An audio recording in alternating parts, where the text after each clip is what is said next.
যেই ব্যক্তি শুক্রবারে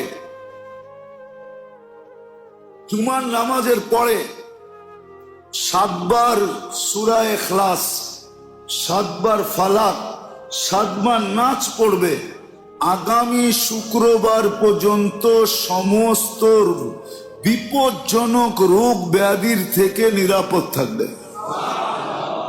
হাদিসে আছে। ফাজাইলুল ইখলাসের ভিতরে দেখা নিয়েন। ফাজাইলুল ইখলাস একটা কিতাব আছে, যারা উলামা আছে এদেরকে বলতেছে। ফাজাইলুল ইখলাস একটা কিতাব আছে, ওটার ভিতরে লেখা আছে